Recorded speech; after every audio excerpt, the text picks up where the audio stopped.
આ દુનિયાના ઠામે ઠામ ગાજે ડોન બોસ્કોનું નામ, ગાજે ડોન બોસ્કોનું નામ. આજે 31મી જાન્યુઆરી સંત જ્હોન બોસ્કોનો તહેવાર. ડોન બોસ્કો આપણા સૌને માટે ધર્મસભામાં એક ઉત્તમ નમૂનો છે. તેઓ 19મી સદીમાં યુવાનો માટે ઉત્તમ સેવા કાર્યો કરીને સંત બની ગયા, પરંતુ આજે 21મી સદીમાં પણ તેમને યાદ કરવામાં આવે છે. તેનું મુખ્ય કારણ તેમનામાં રહેલા વિશેષ ગુણો જે તેમને ઈશ્વર દ્વારા પ્રાપ્ત થયા હતા. થોડા ઘણા ડોન બોસ્કોના ગુણો ઉપર મનનચિંતન કરતા પહેલા આપણે ટૂંકમાં એમનું જીવન સમજીએ. ડોન બોસ્કોનો જન્મ ઈસવીસન 1815માં ઇટાલી દેશના બેક્કી ગામમાં થયો હતો. એ અરસામાં આખા યુરોપનો ઇતિહાસ કરવટ બદલતો હતો. ઔદ્યોગિક ક્રાંતિની શરૂઆત થઈ ચૂકી હતી. શહેરોમાં બેકાર છોકરાના ટોળા રખડતા થયા હતા ને ગુનાઓ ભણી વળવા લાગ્યા હતા. એમાંય દુકાનને લીધે ડોન બોસ્કોના વિસ્તારમાં તો ભૂખમરો ને પાયમાલી ઘણા વધારે હતા. ખુદ ડોન બોસ્કોનું કુટુંબ એક ગરીબ ગામડિયું હતું.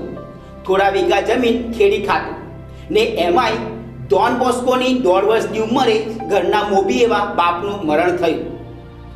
ઘરની સ્થિતિ ગરીબ હતી, તોય 9 વર્ષની ઉંમરે જ ડોન બોસ્કોમાં પુરોહિત થવાની ઝંખના જાગી હતી.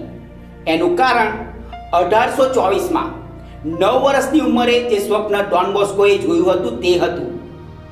જે સ્વપ્નના આ વર્ષે આપણે 200 વર્ષ ઉજવીએ છીએ. 16 વર્ષની ઉંમરે ડોન બોસ્કોએ પુરોહિત થવા ઉમેદવારી નોંધાવી અને 5મી જૂન 1841માં ગુરુ દીક્ષા ગ્રહણ કરી પુરોહિત બન્યા. પોતાનું વિશેષ કર્તવ્ય તો ડોન બોસ્કોને વિચારવાનું હતું જ નહીં. એક ગરીબ છોકરા તરીકે સંઘર્ષમય દિવસોનો એમને અનુભવ થયો હતો. એમની નજર સામે જ તુરિન શહેરમાં પેટ્યું રડવા આવી પડેલા ઘર વિહોણા છોકરાઓ અથડાતા કૂટાતા હતા. ઈસવીસન 1841ના ડિસેમ્બરની 8મી તારીખે સાક્રસ્ટીમાં એક બેહાલ છોકરો ભટકાયો ને ત્યાંથી ડોન બોસ્કોના જીવન કાર્યની શરૂઆત થઈ. પછી દર રવિવારે છોકરાઓને એમણે એકઠા કરવા માંડ્યા. ડોન બોસ્કો તુરિનની ગલીઓ ને શેરીઓમાં ફર્યા. ચોમેર પથરાયેલી ઝૂંપડપટ્ટીમાં ગયા. એમનો અંતરાત્મા એમને કહી રહ્યો હતો, આ છોકરાઓ હકીકતમાં ખોટા છોકરાઓ નથી. તેઓ અવળા રસ્તે ચડે એ પહેલા એમને ઉગાડી લે, એ જ તારું પ્રસિદ્ધિ કાર્ય. આ પછી ડોન બોસ્કોએ આવા છોકરાઓ માટે રાત્રિ શાળાઓ શરૂ કરી અને ધર્મ શિક્ષણના વર્ગો ગોઠવ્યા. એમના બુનિયાદી શિક્ષણે યુનિવર્સિટીના મોટા મોટા કેળવણીકારોનું ધ્યાન ખેંચ્યું. વર્ષ 1852 સુધીમાં તો મંડળને એમણે આશ્રમ કે છાત્રાલયનું રૂપ આપી દીધું. ડોન બોસ્કો માત્ર એક કર્મવીર નહોતા. એમની યાદશક્તિ અસાધારણ હતી. એમની બુદ્ધિ કુશાગ્ર હતી. બ્રહ્મચર્યની સાધનાએ એમનામાં અસલ બ્રહ્મ તેજ પ્રગટાવ્યું હતું. તેમનામાં રહેલા કેટલાક ગુણો વિશે જોઈએ તો પ્રથમ, સાચી ઓળખ. તેઓ એક સાચા ધર્મગુરુ હતા. પ્રાયશ્ચિત સાંભળતા હતા. લોકોના દુઃખોને સાંભળનારા હતા. રોમ, તુરિન જેવી જગ્યાએ તેઓ એક ઉત્તમ પુરોહિત તરીકે જાણીતા થયા હતા. ડોન બોસ્કો ગરીબના ઘરમાં કે રાજાના મહેલમાં હોય, તેઓ એક સાચા પુરોહિત તરીકે જ ઓળખાતા હતા. બીજું, સર્જન શક્તિ. ડોન બોસ્કોમાં અદ્ભુત સર્જન શક્તિ હતી.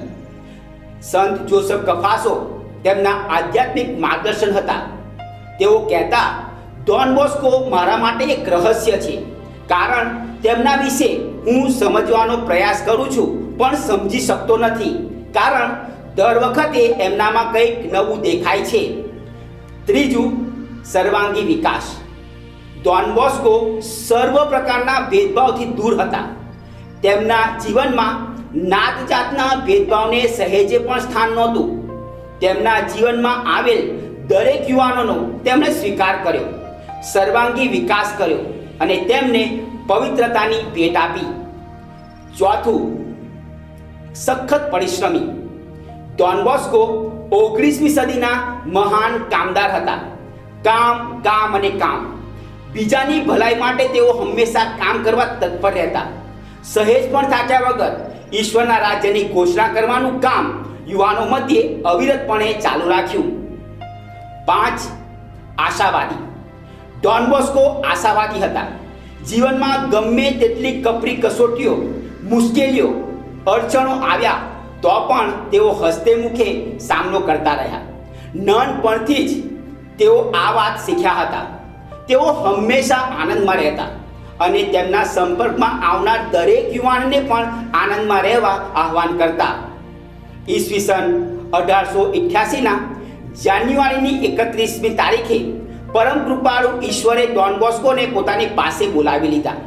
છેવટે સૌને પવિત્રતાનો આદર્શ મળી રહે એ સારું ધર્મસભાએ 1934ના એપ્રિલની 1લી તારીખે ભગવાન ઈસુના પુનરુત્થાનના પુણ્ય પર્વે ડોન બોસ્કોને વિધિવત સંત સ્ત્રી પુરુષોની પંક્તિમાં મૂક્યા.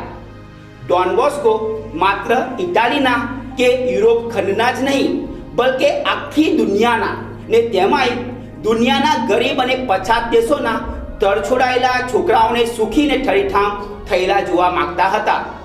તેઓ ભગવાન ઈસુના પ્રેમ ને સેવાના સંદેશને દુનિયાના ખૂણે ખૂણે લઈ જવા માંગતા હતા. આજે દુનિયાભરમાં 14,000થી વધારે સેલેઝિયન ફાધરો બ્રધરો 134 દેશોમાં શુભ સંદેશની ઘોષણાના કામમાં જોતરાયેલા છે.